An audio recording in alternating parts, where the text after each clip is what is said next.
Sonic and Splatoon are two completely different series with their own gameplay quirks, lore, and characters. At first glance, it may seem that they're not easily comparable, but that's further from the truth than you think. There's more than meets the eye with the two, and though a few other people have caught on, I gotta indoctrinate you into my world of delusion. Hey, it's Nana Plays Games, aka MPG. When people compare two games from different universes, Sonic and Splatoon usually won't end up in the same conversation. Even so, I've noticed a pattern. A lot of Sonic fans love Splatoon, and a lot of Splatoon fans love Sonic. Despite both games being distinct from one another in many ways, there are even more ways that they're similar. It's why a lot of fans, such as myself, love both. I've been sitting on this video for months. One night a couple of weeks ago, my boyfriend sent me a tweet comparing Sonic and Splatoon, and all I could do was sigh and push back my other video so I could dedicate my revived motivation to this one.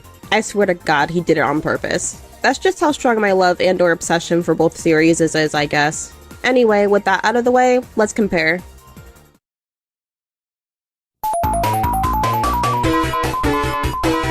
Let's start off with a little bit of a background. Sonic had its first game in the series originally released for the Sega Genesis in 1999 under the title Sonic the Hedgehog. It was well liked for its new, exciting ideas, fast gameplay style, and vibrant aesthetic. The main character was not only uniquely designed, but fit the feeling of the 90s to a T and is pretty loved in the West. Splatoon, on the other hand, was released 24 years later in 2015 as one of Nintendo's new IPs.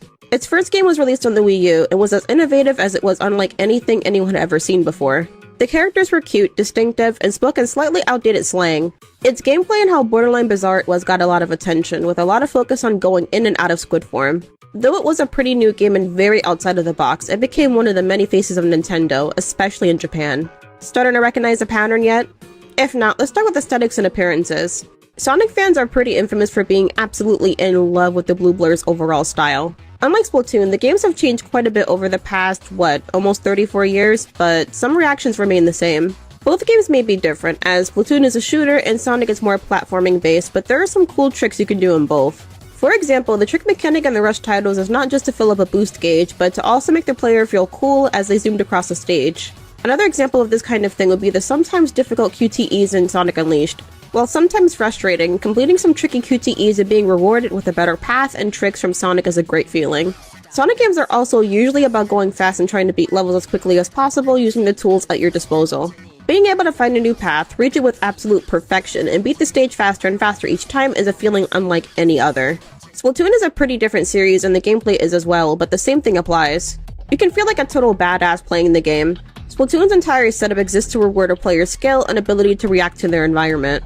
There are some really cool things you can pull off in any mode in the game, whether that be the campaigns, anarchy, turf wars, or a salmon run. If you're playing campaign mode, it can kinda feel like playing a 3D Sonic title at times, just better I guess, but with the grind rails and all. Anyway, back on topic. Of course, in multiplayer mode, sometimes whether you win or not isn't up to you, but being able to carry a team to victory or splat someone who's been on your butt is enough to make up for it. Splatoon gets pretty competitive regardless if you're playing ranked or not, so you're expected to be on your A game or die trying.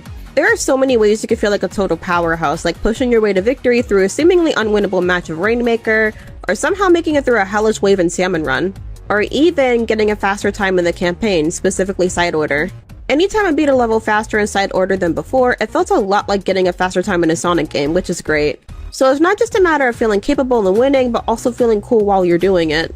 Both games reward you for your quick reactions, in-depth understanding of the game, and the desire to get better with each level or match. This may seem like the kind of comparison you can make between any two games, probably because it is, but hear me out. I have a better argument. Sonic and Splatoon have the same, or at least similar, too cool for school aesthetic. Like I said before, both series rely on slang, pop culture references, and jokes. For instance, there's at least a single corny one-liner that Sonic belts out per game. Not only does it fit the world he's in, but it's just the right amount of cringy and outlandish to be funny. Splatoon's jokes are more quirky and based on either current slang or the punniest of puns, but the jokes still have the corniness of Sonic's. Both games also allow you to feel as cool as you want, with the ability to do tricks after successful levels or matches. Being able to be rewarded with the character you're playing as doing flips and cool poses serves to make the player feel better than they already do. More specifically, the games are pretty effective in how they make people feel, and in this case, both games make you feel badass. I know I'll never get tired of watching Sonic or my Octoling do the same poses all the time.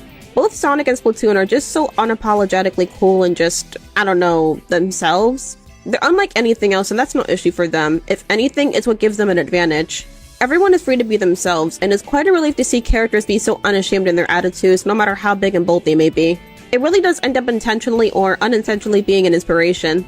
Sonic exudes coolness, as do the other characters in his universe, with all the crazy and amazing accomplishments they have under their belts. In Splatoon, you also have characters doing badass things you wouldn't expect them to be able to do, prompting scenes that never get old. And even outside of canon events, I could very easily imagine Sonic characters doing Splatoon emotes or even wandering around the city. Speaking of which, both Sonic and Splatoon's characters are high points for both series. Both Sonic and Splatoon have a very colorful cast that people adore. The characters are likable and have some endearing traits and goofy conversations with each other. The dynamics between characters are super refreshing and honestly don't feel too forced or unnatural, something I don't see very often. The characters are also unique looking and very stylized, both being based on animals. Everyone loves playing as cool or cute looking characters they can wreck shit with. I personally believe that these types of character designs are made to be remembered and adored for a very long time, if not forever. While the characters in Sonic games are not usually customizable, they're all very bright and somehow manage to stick out with their accessories, species, and other things. All of them are distinct, and despite having such a simple design, Sonic is of course the most recognizable of the bunch. It's similar to Splatoon in that regard, though you have a lot more freedom to customize in those games. Splatoon characters look just as unique and adorable, and again, people love games that make them play as cute characters. It also makes it 10 times more fun that you can style your Inkling or Octoling however you want. Both games introduce you to unique character designs, one of which is pretty static but has stayed iconic over the years, and the other in which you have control over your character style. Again, at their conceptions, it's unlike anything anyone's ever seen before. It's amazing what people are capable of creating sometimes. Moving on, I would also say the subject matter of both series are pretty similar. To put it bluntly, Sonic and Splatoon is about fighting for what's right, whether that be against oppression or world-ending horrors. You can also say that both games are pro-environment and are kinda warnings against pollution and anything else that can cause harm to the world. In spite of how child-friendly they both are, alongside extinction and Earth death, they have surprisingly darker themes involving death, slavery, war, and more. They also have subjects regarding change and forgiveness, like Sonic having many characters join the good side, and Splatoon having Inklings and Octolings live together again. This is also kinda related, but both Sonic and Splatoon have similar gameplay concepts. Alongside the more lighthearted main story, you get the chance to play darker, more serious stories in the shoes of a supposed villain such as the Octoling named Agent 8 or Shadow. At the end, both characters help stop the echoes of a scientist from destroying everything and basically committing a genocide. Things go from being almost stress-free and low stakes to being, well, really stressful and catastrophic very quickly. Multiple stories and the distinction between them is something a lot of people can appreciate. Everyone likes to look from the other side of the glass, and both SA2 and Octo Expansion do a fine job of making you feel for someone you originally thought was evil. Both series are just as much about forgiveness as they are about perseverance and determination. Like I said earlier, these characters can pull off some amazing stuff. The reason for that, though, are the series' antagonists. You got your recurring villains like Eggman and DJ Octavio, both of whom you can temporarily team up with. Eggman and Octavio both appear quite often and are usually to blame for any perceived mishaps. Despite how few entries Splatoon has, Octavio has appeared in all 3 games of story modes, albeit the third one where he only appeared as a temporary adversary. Eggman is a lot more relentless, but both appear pretty often and are not to be ignored. They're both over the top and theatrical, and in a weird way, obsessed with technology and use it to their advantage. Each contraption or robot just seems so creative and lively, it's hard not to love how they look. Eggman might be a lot more evil, but I can't help but think that both him and Octavio are similar in their goofiness and occasional feats of strength and or ability. Might be standard tropes, but they're still pretty similar. Moving forward, the environments for both series are also pretty amazing. There's just something about the environments that really stick out to me. Maybe it's the city feeling? Like, you feel cooler speeding through or playing in a city setting than a countryside one, right? A lot of Sonic games take place in the city, and Splatoon is all about that self-indulgent city life. The scenery is lively and full of things to do and people to see. Dare I say they're better, prettier, and safer than any city I've been to.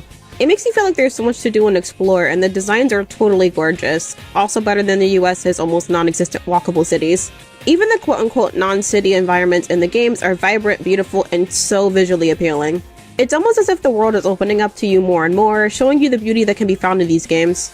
Anyway, the music for both the games couldn't sound more different, but do their job in getting the player hyped up in their own ways. Big Night of the Wind and Fly Octo Fly.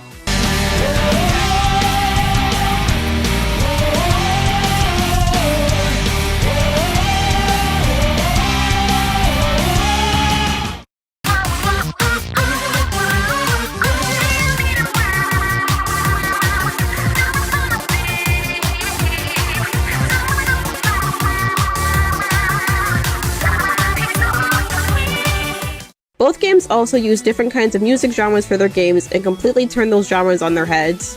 They managed to be pretty diverse culturally or otherwise while still keeping their own aesthetic and vibes, like Sonic Adventure and Adventure 2 using hip-hop and R&B.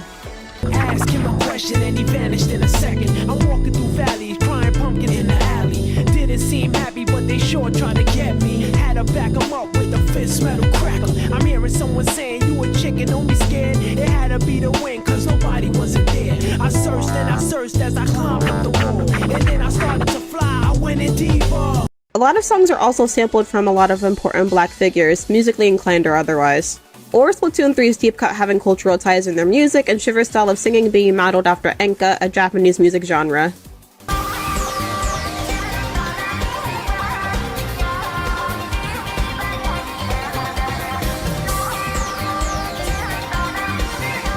You could even say that both series are known for their music, though one is a bit of an acquired taste. I'll let you take a guess as to what series I'm talking about. Either way, music plays a big part in both games. It's all fans can ever talk about a lot of the time. Every time a new Sonic game drops and has new music, I'm sad. Every time a new Splatoon song releases, I'm sad. Every time there's a live performance of both Sonic and Splatoon's wide array of songs, I cry because I'm never able to go. Again, just another way that the series provide something new in everything they take part in. It keeps both series fresh and like ideas never run out. As well as being culturally diverse, both series are kinda diverse in general. Sonic Unleashed specifically, shows off different parts of the world and the different kinds of beauty that comes with them. Similarly, Splatoon has idols and residents of different backgrounds, identities, and cultures. Sega, I think, has always been representing a lot of different cultural and racial identities. Splatoon is one of the only Nintendo games that does that a lot and seemingly without much limitation. Neither one shies away from representing everyone, which I personally find very validating. In a way, both fandoms are kinda similar and seem to overlap with each other sometimes, not that that's surprising or anything. I've always been into Sonic, and it took literally no time at all for me to become a big Splatoon fan.